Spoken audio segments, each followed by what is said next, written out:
O, Millatlar Ligasi ikkinchi yarim final Fransiya, Ispaniya.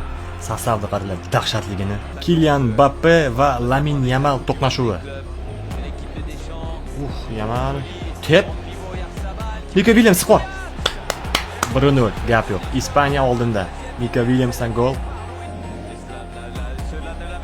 Ikkinchisi ham 3 minutda ikkinchi gol ham yes. 2-0 Ispaniya oldinda. Gap yo'q. 3 minutlikda gol urdi. Davay Yamal, ishonamiz senga. Urasan va 3-0. Fransiya ko'miladi shunda. Bo'ldi. Lamine Yamal va Cristiano Ronaldo to'qnashuvini ko'ramiz finalda.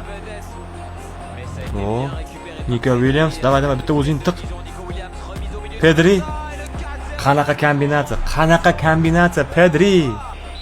Urindim, Mbappe sal qiziqroq bo'lsin, to'g'ri bir bo'lsin, so'xoy bo'lmasin. Va Ispaniya Fransiya to'g'ri bir. Yaxshi o'yin qiziydi, endi qiziydi yomoq. Yamal, davay o'zing bir odam qil. Gap yo'q. 5-1 hisob. Lamine Yamal sekin tepkisi ham gol bo'lib ketaveryapti. O'z tomiriga tushib oldi bu bola o'zi. Bo'ldi, o'zi xursand ham bo'lmayapman, chunki shot 5-1.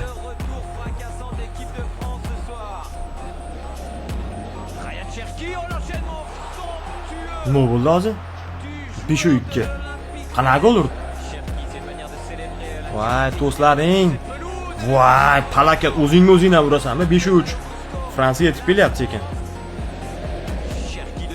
O'tkazib yuborib, voy, 5-4. Oy, oxiri 2 minut qoldi bola, 2 minut chidab beringlar.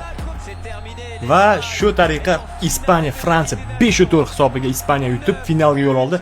Finalda Cristiano Ronaldo kutib turibdi bizni. Lamine Yamal va Cristiano Ronaldo to'qnashuvini ko'ramiz.